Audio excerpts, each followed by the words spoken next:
All right, we are going to start Revelation. Here I got a wonderful picture. I know you might not be able to see it. That's kind of a weird angle. This has a lot of the imagery that you'll find in Revelation. So you have the dragon with many heads, or the beast with many heads, we should say that. Over here is the woman that, part of it's cut off. It's a woman that gives birth to the child, which is probably Jesus. And then you have angels with trumpets, one with a scythe and a sword, a lot of different things. What I'll try to do is when we get to a picture of a chapter, you want to see the, when we get to a picture of a scene, I'll try to find a picture to throw up on the opening for Nancy so she knows what it looks like and stuff. So have the help for Nancy, that's right. All right. Revelation has captured the minds and imagination of readers. Anytime anybody reads it, it always seems to be that way. Of all the books in the New Testament, it is filled with the most imagery that seems extremely difficult to understand and grasp. For centuries, Christians have wrestled with this message that is encapsulated within these words. Within the last 150 years or so, the message of Revelation has been a topic of some discussion within churches, and it's all because of what's called the Scofield Reference Bible. 1909 was, I think, the first time it came out, or it might be the most important one. Actually, no, 1909 is when it first came out. I think they had a revised edition in like 1912, and it was a very, very popular Bible. Today, you can go out and you can buy study Bibles by the plethora, right? They're just everywhere. They have notes on the bottom. The Scofield reference was one of the first in English. I say that it's one of the more important ones in English. There was a Geneva Bible that had from way back when, and it had a lot of study notes in it as well. But the Scofield Reference Bible remains important even today. You can still go out and buy it if you really want to. The words of Cyrus Scofield's notes influenced a lot of people on this topic of Revelation. And so the more important people in the recent years have been people like Tim LaHaye. Tim LaHaye, along with Jerry Jenkins, wrote a popular book series called Left Behind.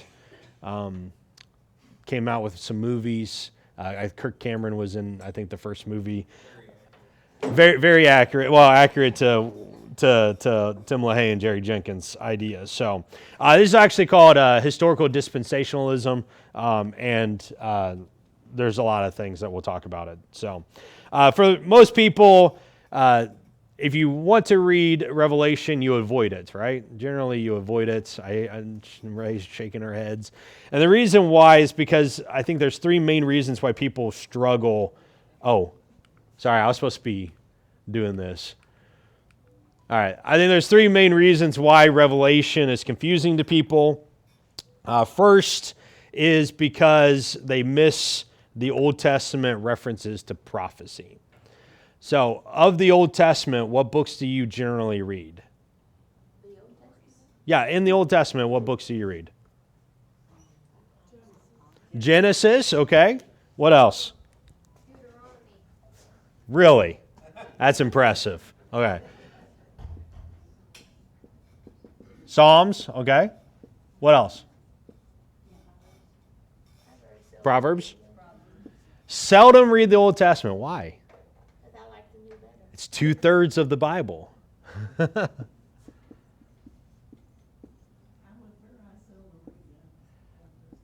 But the stories you know are 1st and 2nd Samuel, right? Maybe Judges. That's New Testament. Jeremiah. That's not one that most people would say. I only read about half of Jeremiah. It gets depressing at some point in time. So, 1st and 2nd Kings.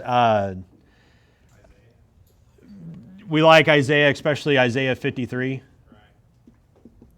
That area. Okay. What you generally don't read a lot of is Ezekiel. You don't read a lot of Zechariah. And of Daniel, you usually stop after Daniel 6, right? 7 through 12, we don't generally read that.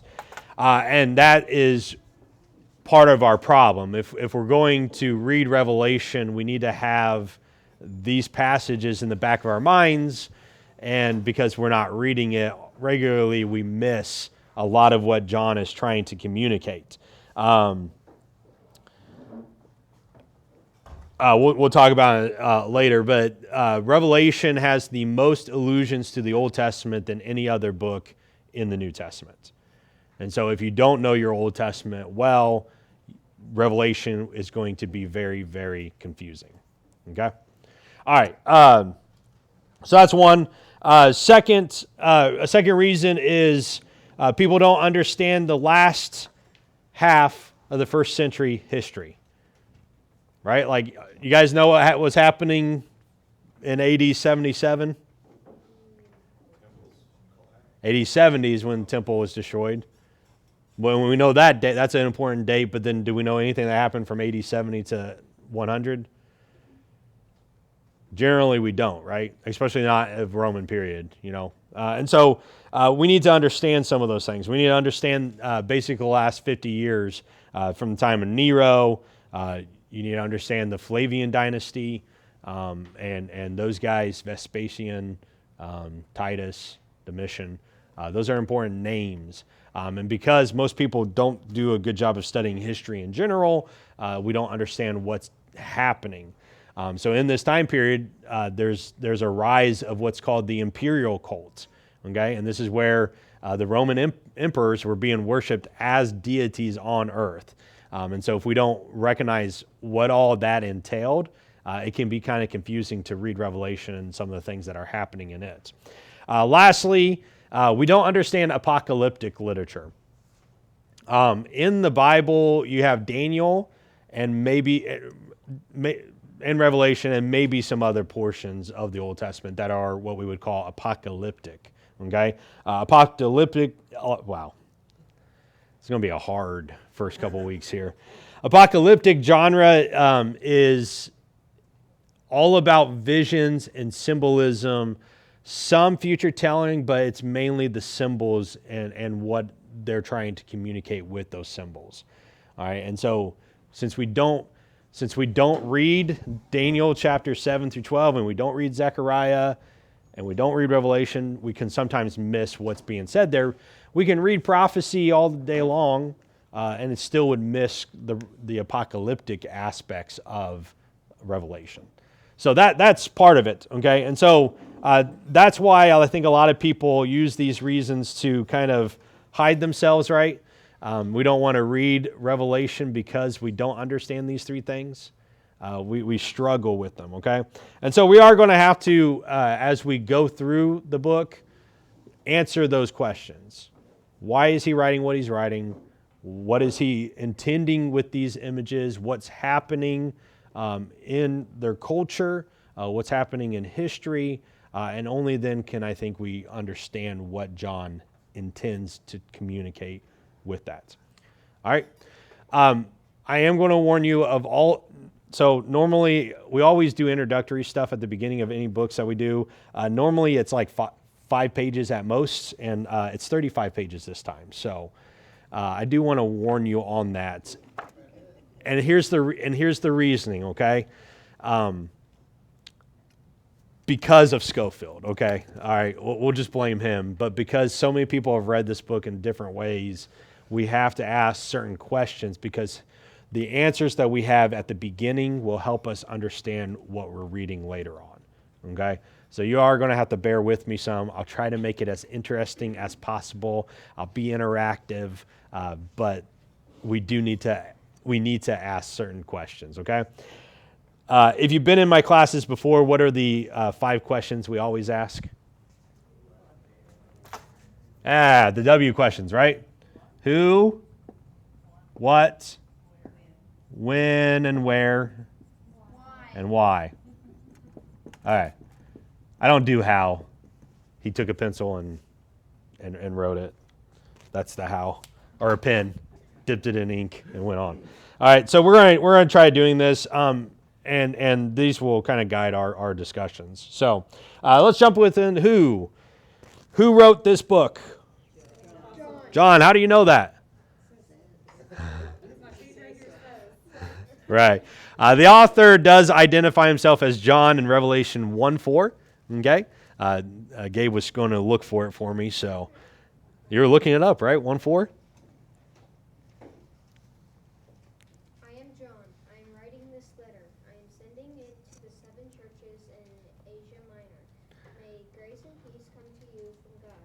He is the one who is and who was and who will come. May grace and peace come to you from the 7 spirits. These spirits are in front of God's throne. Perfect. Thank you.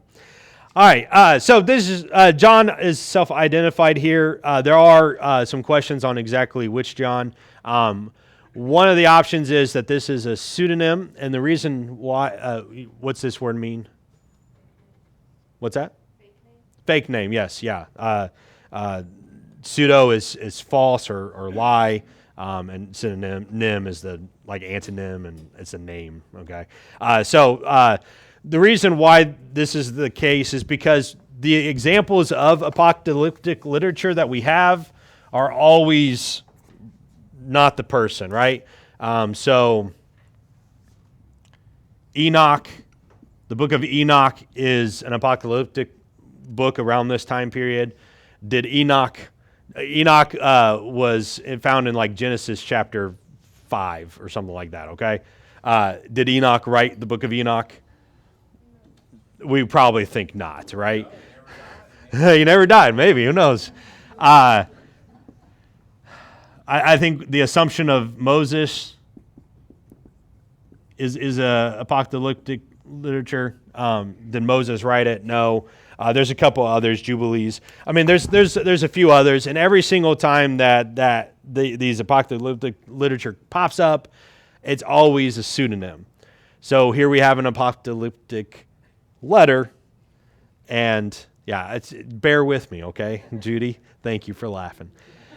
So is it a synonym? Well, the problem with it is usually there's some grand title given to the person that's writing it. So it's not just Enoch, it's a big title, right?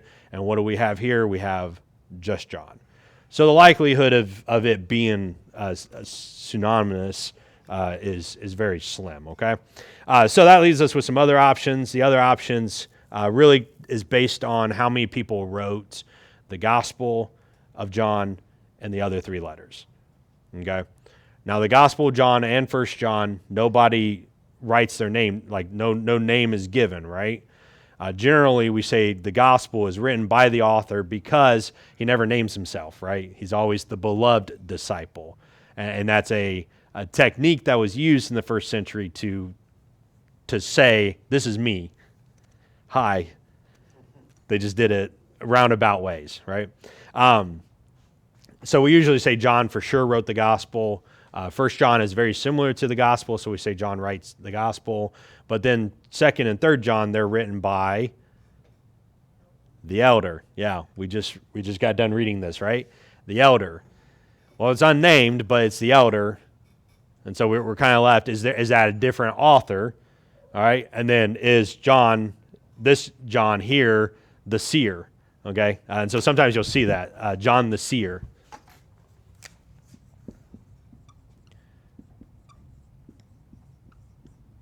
Okay, because he sees things, right? The thing is that the themes of Revelations fit the other writings really well.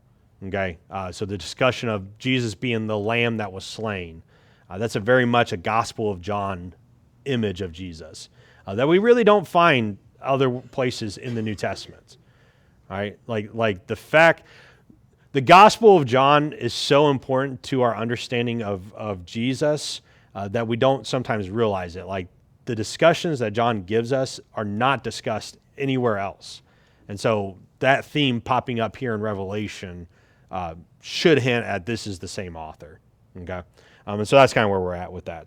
So again, you might see people say different things, but we're going to say that John wrote it. And now we get to the what, when, and where. And we're going to do all three of these questions because these questions are highly interrelated, okay? And how we answer these three questions will determine how we read the rest of the book. All right, and so we're actually going to break it down to really 6 questions. So I went from 3 questions to 6. We multiplied. We're in good hands, right?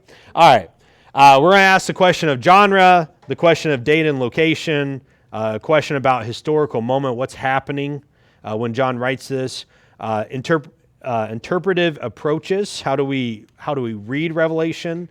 We're going to talk about symbols and numbers in Revelation. All right, and because anytime we see these symbols and numbers, we should pause and say, what does this number mean? Okay?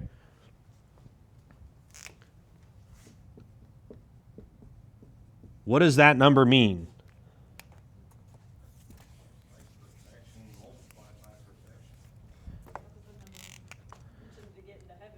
perfection. Oh, yeah, if you're a JW, yeah. What is that? What does this number mean? What does this number mean? Right? We have threes, 3.5, right? What does that mean? Like, there's just a lot of numbers, and they all have a purpose. They all have a meaning. And John's just not, he's not picking a number out of the hat, right? Like, it's there for a reason. All right, and so we have to understand numbers a little bit, which is weird because do we put significance to numbers? Maybe, right? Right, but like 12, do we put a significance to 12? Like superstitious people, like 13. Okay, maybe. Yeah. Yeah, I guess 13, 666. That's a different culture though. I'm talking about our mentality, us. No. Our different cultures do things differently, right? But our culture right now, 13, Friday the 13th especially. I said 11. I mean, there's certain things like that we remember. We remember, but we're not putting usually significance to it as far as right. But there's not like a collective lucky number, right? We have collective unlucky numbers, but not a collective lucky number. Yeah. Again, I remember the lady in front of me in Subway when I was in high school that got $6.66 and said, "Okay, add a cookie to it," right? Like that's what we do with numbers. That's it, right? Or my uncle, whose phone number was 565-6667, and it said, "Can you please change it?" I still remember that number. It's not his phone number, but I remember that happening. So. Yeah, 3 sixes in a row, right? Like we have that, but we don't. I mean, we might do like 18, right? That has significance in our culture. 21 has significance in our culture. 25. What's 25? Oh, insurance gets severed at that point in time, right? 65, yeah, 65 is a good one. We do have some of these things, but not in the way that the Hebrew culture in the late 1st century had. Yeah. In Japan, 25 is the age where you're supposed to get married. Otherwise, people might think that you're. I cannot speak to that. So, all right. So we do need to talk about symbols and numbers, and then we also need to talk about how John uses the Old Testament because he uses it significantly, and if we're not paying attention. We will definitely miss it because not once does John say, "Thus says the Lord," right? Like not once does he say, "As you've read before." Instead, he just says it and expects you to know it. Okay, and so we'll discuss that too. All right, so let's jump into genre. What does genre mean?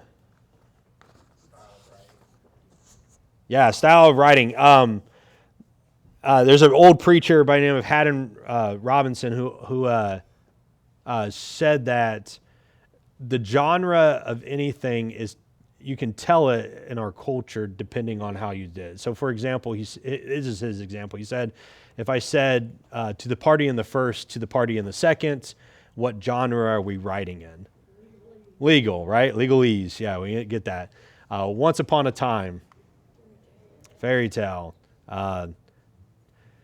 Dearly beloved, we're gathered here this morning to, wedding or funeral, depending on which way we're going, right? But we understand that. And when we hear those words, it instantly in our minds gets us to thinking in a certain way, right? Like if you're reading something legally, man, you got to read it a certain way. Otherwise, it's not a novel, is it? No, it's very literal. You're reading these words, and people can sue over those different words, the way that they're written, right? I can give examples and examples. So we need to know the genre, and that will help us to understand how we should read this book. So everyone agrees that Revelation is a mixture of three main genres, okay? Okay. I mean, it's a big book, so. The first genre is that of a letter, as Gabe just read to us, right? I write this letter, okay? So if you're writing a letter to someone, that should interpret it in a certain way, okay? He writes it in particular to 7 different churches, Ephesus, Smyrna, Pergamum, Thyatira, Sardis, Philadelphia, and Laodicea. These are all churches in Asia Minor. Asia Minor is this kind of area here. Ironically, if you go from Ephesus to Smyrna to Pergamum to Thyatira to Sardis to Philadelphia to Laodicea, it makes a circle because this is probably a circular letter, meaning he wrote one, it first went to Ephesus, it then was passed on to the next church, and then to the next church, and the roads, the way that they work, that's the way they connect these particular towns. Okay? So, this is not just a letter, but a circular letter intended for these 7 churches to read collectively. He is on the island of Patmos. I don't know where I say that, but just in case you're curious, it's not labeled here. It's a little small island here in the Aegean Sea. One of these right here. It's not labeled, so I can't tell you which one exactly. So it's so insignificant that the Bible map doesn't tell us where it is. Okay. All right. The second type of literature it is prophecy. Now, biblical prophecy is not necessarily future telling, although it can include that. Anytime we have biblical prophecy, what we're talking about is words that God is speaking to people with the intention of causing them to change. So, for example, Jonah, right? Jonah does have some future telling, but the purpose of Jonah's message, of his prophecy to Nineveh, was to cause them to change, right? 40 more days, and then it's over. And the result is they change, all right? They react to that, they respond to that, and they respond positively. And does 40 more days and Nineveh's over? Is that what happens in Jonah? No, because they repented, right? Because they were able to do that. And so, yes, there is some future telling aspects, but when you hear the word prophet and prophecy, what you need to hear is the words of God being spoken to God's people or to whomever the message is being sent to. Okay? So we should read that. It's the declaring of the word of God. And then we also have apocalypse. Okay?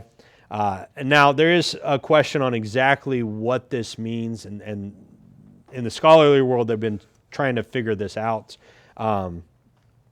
Basically, they're trying to figure out a definition that everyone will agree with, and that's kind of hard to do sometimes. Essentially, it usually includes a vision with symbols that are interpreted by an intermediary, such as an angel. So usually in Apocalypse, what you have is God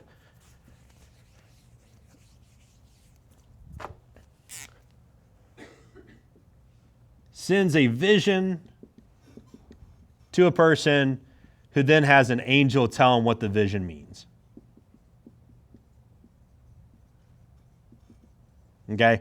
A great example of this is Daniel chapters 10 through 12. All right? Daniel tells us, I saw a vision, had no clue what it was. God sent me an angel. He told me what it was about. All right, that's Tony's summary of those 3 chapters. Okay, now, and then the explanation doesn't make a lot of sense until later on, but he does explain it. Okay, and we're going to actually see that. Okay, Revelation is slightly different, but we do have visions sent by God, and we have angels that are constantly there telling Daniel certain parts of it. There's angels that pop up and say, "Do you understand what this means?" And John says, "No." And the angel says, "Well, this is what it means." Okay? So you're going to see that throughout the book. Okay. So how do these elements play together is important. Okay? So when we're answering this question, this helps us to understand how to read this book. Okay? So the first element is what? It's a what? It's a letter. Letters are written to a specific people in a specific time for a specific purpose, right? So if I write a letter to Rob, right, I want to write it for a specific reason. And if I'm writing it tomorrow, it's tomorrow, and Rob's supposed to get something out of it, right? And so we need to keep that in mind. Revelation needs to mean something to its original audience. Yes? I think a good way to think about it is if you heard George Washington wrote something to Thomas Jefferson during 1775, what would you suspect it would be about? Probably the war effort or something like Yeah. that that's going on. So that's what it means. Yes. Yeah. Yeah. And here's the thing is when we decide how we read Revelation, we need to recognize that it has to mean something for the church in Ephesus at the end of whenever we decide that it's written here in a little bit. All right? It needs to mean something to Pergamum. It needs to mean something to Laodicea. Okay? And if it doesn't mean something to them, then we're missing something. Okay? John's trying to communicate a message, and it's a message of hope, really, to these churches. And so we need to recognize that. And so anytime we read Revelation and it doesn't have an original message, then we're probably not reading it right. Okay? So that's why it's important to understand that it's a letter. All right? We need to also understand that it is prophecy, which is usually God's call to people to repent and return. And you're going to see that in the first 3 chapters, right? I mean, over and over again, John is telling the churches, hey, you're messed up. You need to come back. To the one who overcomes, God's going to do some awesome things, okay? And so if we can recognize that when we read Revelation, there's an element within it of coming back to God and repenting and returning, then maybe we can understand what John's message is, okay? Then we also, again, there will be some foretelling, but it doesn't necessarily mean that we are future telling. Like way in the distance especially, okay? And then there's apocalyptic material, which is highly symbolic, okay? And when you read symbolism, should you read that literally? Like that's the important question that we're going to have to answer, because there's a lot of people in our world that read it very literally, and maybe that's not what John's trying to do here, okay? So we need to recognize symbolism generally as figurative, imaginative language. Okay? So we have a letter that's meaning for somebody. It's a call to repent and return to God, and it's highly symbolic. And so if we can keep that in the back of our minds as we're reading this book, it might be able to help us out. Okay. Question of date and location. We'll start with location. Location is very easy. John tells us he's on the island of Patmos, which is an island in the Aegean Sea. The Aegean Sea is here between Greece and modern-day Turkey. Okay, that sea there. There's lots of little islands on there. Patmos was a prison island. John is there, he tells us, because he is in prison for the sake of the gospel, the name. He's there because he's a Christian. Okay, he is writing to the churches in Asia Minor, in particular those 7 churches that we mentioned earlier: Ephesus, Smyrna, Pergamum, Thyatira, Sardis, Philadelphia, and Laodicea. And if you ever wonder what 7 churches those are, their chapters 2 and 3 are written to those 7 churches. And so if your Bible is a good Bible, it probably has like the letter to Ephesus, right? Before he gives you the letter to Ephesus. I guess not. I shouldn't say. All Bibles are good Bibles. Most Bibles have headers to tell you what's happening next. Okay. Dating is a little bit harder. And again, what we determine is the date of the letter determines what we're reading in the letter. Okay? So, two possible dates, AD 70, before AD 70, and what happens in AD 70?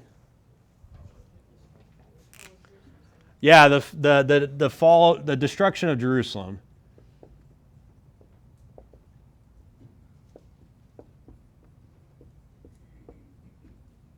This takes place in AD 70 under Vespasian as the emperor, Titus is the general, and the temple in particular is destroyed. Titus tries to... The temple was inlaid with gold, and the Romans had besieged Jerusalem, had fought a bloody, bloody war, and so by the time Titus got to the Temple Mount, the soldiers had already pulled the temple down to get the gold out of that was inlaid in it. He could not control his troops because if you're fighting a war over and over again and you finally win victory, if you get what you want out of it, right? And that's kind of what's happened. They lost friends and family, and so they were giving retribution. It was a pretty bad deal. So it's an important date in history, not just in church history or general history, but it's an important date in world history as well. Okay, and then the second date is a late date, which we would say is mid AD 90s, probably like 94, 95, if we had to nail it down, but we'll just say mid 90s. So let's look at these. Let's start with the early date and see why people suggest that, and if we interpret it as being written here, what it means for us. Okay, that's what we need to get to. All right, first is... they want to say this because Jerusalem and the temple was destroyed by the Romans in that time period. In Revelation 11, 1 through 2, one of the things that John is told to do is to measure the temple. Okay, and so what temple? That's part of the thing here. And so if it's written before AD 70, yeah, go measure the temple that's still standing. Okay, that's the argument here. The problem is, should we read this literally? He's on an island. What's that? He's on an island. Well, yeah. How is he going to actually do this? Right. Second, are we even discussing the Herodian temple? Right. There's some questions that are not answered very well with this view. Second, in Revelation 17:10, we do speak about 7 kings. All right. I wasn't sure when I would get to handouts, and I don't know if I have enough handouts. Will you help me pass these out?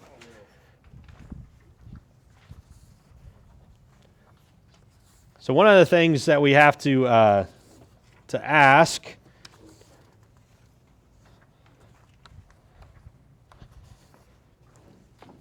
I'm going to sneeze. Excuse me. One of the things that we have to ask is, what are the 7 kings that are being discussed here? Part of the problem is, where do we start counting? What's that?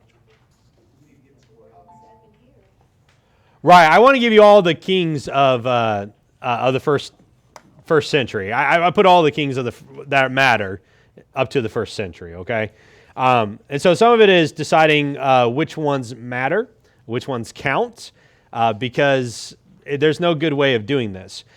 First off, we need to recognize that the Romans didn't have kings. All right, and this is actually a very important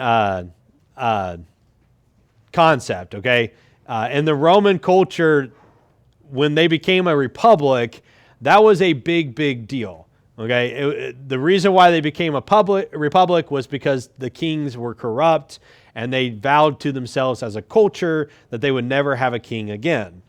So then Julius Caesar comes onto this scene, isn't going to call himself king, and so what he does is he gets himself elected dictator for life. He's not a king, he's a dictator for life, okay? He is assassinated because some of the people there were like, hey, you are a king. Death to tyrants is what they cried out, supposedly. All right. So then you get Augustus, who is the first real emperor. Again, dictator for life, not king. Okay. And so do we start with Julius Caesar? And if we do, we got Julius Caesar, 1, 2, 3, 4, 5, 6, which gets us to Nero. One of the things is the 7 kings are mentioned. It says 1 has died, 1 is now, or 5 have passed away, 1 is now, and 1 will be. Okay, and so if you do that, starting from Julius Caesar, you do get to Nero, which would have been pre-AD 70. Okay, then that leads us with the question: what about who's the one that will be? Because if we're discussing the destruction of Jerusalem, that's under Vespasian, and you'll notice there's 3 names between Nero and Vespasian. So which did the 3 of those names just not count? I want to say this. Everyone has problems with this. Whatever interpretation you use, everyone's going to struggle with this passage, okay? So which ones do we count? Which ones are important? There's a year in which there's 4 different emperors: Otho, Vitellius, Vespasian, and Galba. It's called the Year of the 4 Emperors. Unique name. So we have to figure out that, okay?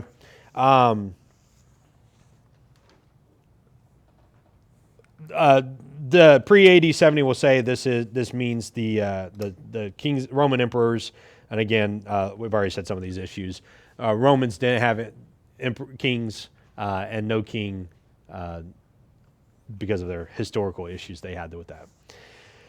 Another thing that they do is they talk about the number 666, and if you take Nero Caesar, translate it to Hebrew in a particular way, you can get it to equal Nero Caesar, okay? This does require some Hebrew, what's called gematria, which is the art of assigning numbers to letters and therefore adding them up to get a certain name. The Jews did this quite a bit. We have to understand some of that. Again, what's the significance of these names, okay? The problem is that why are we just using Nero Caesar? Because he had a lot of names. His official name was Nero Claudius Caesar Augustus Germanicus. That's the official one that you find on a lot of coins and stuff that were minted in his time period. So why just Nero Caesar and not Claudius Augustus Germanicus? Well, if you add those names, it doesn't equal 666. Okay, so we're gonna have to figure that out. Also, it does also require transliterating Nero's name exactly in a particular way. Transliteration's always a funky little subject, okay? And so there's generally different ways to do it, and if you chose a different letter, you would get a different number for Nero Caesar, okay? So that's kind of what we have to understand. There's questions that you have to ask of this group. It also ignores the fact that 666 numerically is the beast that's being talked about in this time period. All right, so we have to ask those questions too. Another thing that they do is they take the name Babylon to reference Jerusalem, in particular Jewish Jerusalem, pre-AD 70. The problem with this is that no one in history does this. Jerusalem is never called Babylon by Jews, okay? And the reason is because Babylon and Jerusalem are not the same. All right, they're very much different. And so it'd be very weird for that to happen. Finally, this date takes 1-7 to be referencing referencing the destruction of Jerusalem in particular. 1-7 says something to the effect of every eye will see him, and I don't know, just say every knee will bow. Every eye will see him on heaven. Talking about the coming of Jesus, okay? And so they say, well, that's that happens at the destruction of Jerusalem. All the Jews finally realized in that moment that Jesus was the Messiah. That's what they say. Okay? All right. So, as you can probably tell, I don't agree with this dating. Okay? I would prefer the later date. And here are some reasons why. First, there's a lot of references to the imperial cult. All right? And so this is where the emperors were not just declaring themselves to be gods, but they were actually accepting worship while alive as gods. Now, Augustus is one of the first ones to do this. Like, Augustus's name is Octavian, not Augustus. The word Augustus, we get our word August, right? Wow. You're going to think of the month. It just means high one, right?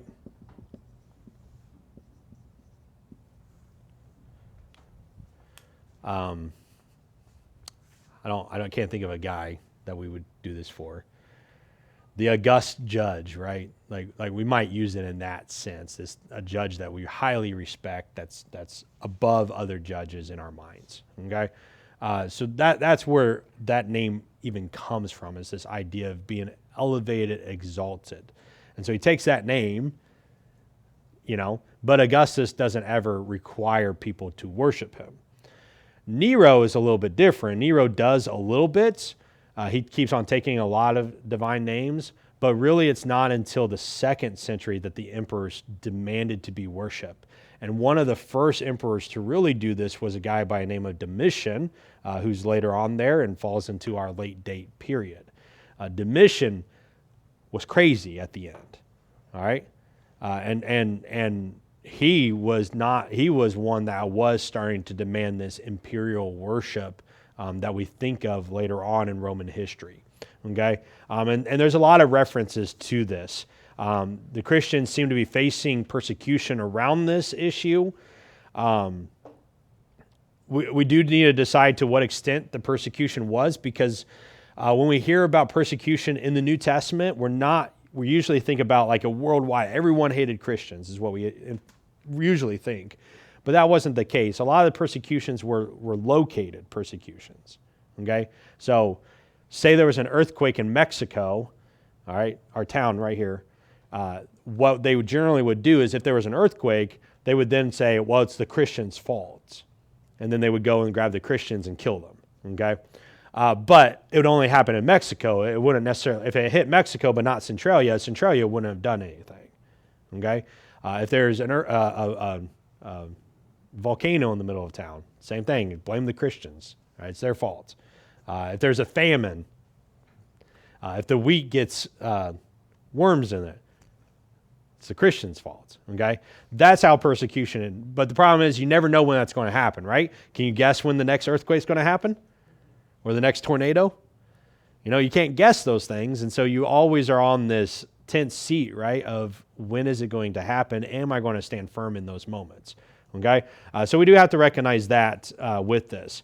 Again, Domitian's the one that really liked the divine titles, especially later on in his chaotic reign.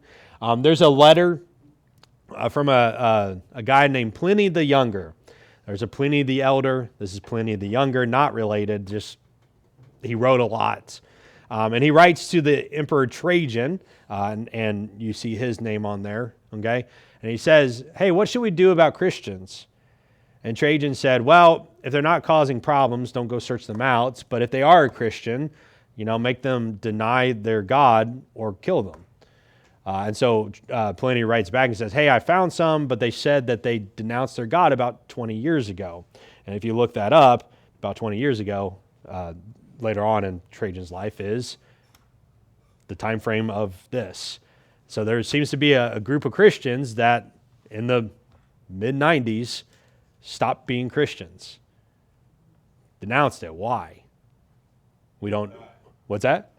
They didn't want to die. So what's happening? Why is this happening? And it seems that the imperial cult is probably the best answer for this. Okay? Now, interestingly, guess where the imperial cult took firm the first? The earliest. E90. No. Where? Middle East. Asia Minor.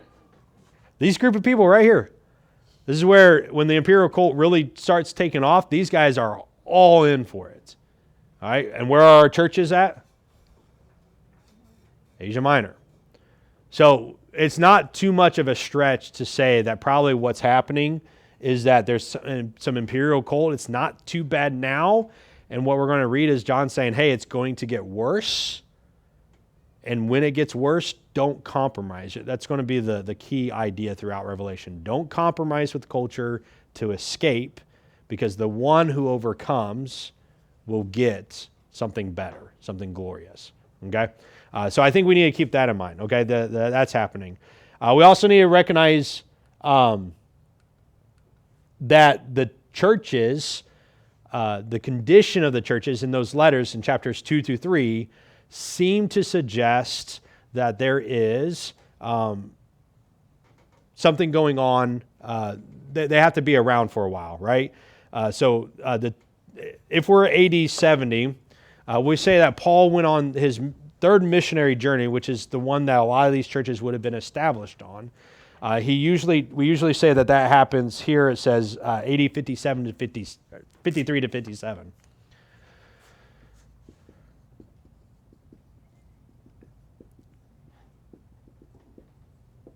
At least the early ones, which would include Ephesus and some of the other ones. The others would have been established even after this.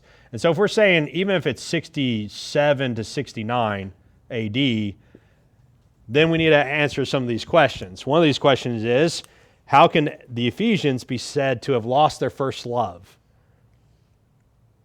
if it's only been 10 years? Now, it can happen. We see it from time to time. And so it's not saying it's unlikely or that is impossible, but it seems that probably if people are truly turning from what they were to something new, that it would be weird for that to be the question or the state. Laodicea is a town right here. It was destroyed, devastated in an earthquake in AD 60 to 61, and yet they're called rich. Okay, how did the town get so wealthy? I mean, we have devastations, and it takes us the tornado in Joplin, it took them a couple of years to even get that back up to where it was. And yeah, you can't see the scar now, but we have a lot of technology to do that, right? You know, how quickly can they get back up and have economic success? How can they be called rich? Smyrna is not even established until AD 60 through 64, and they have some problems too. Let me see.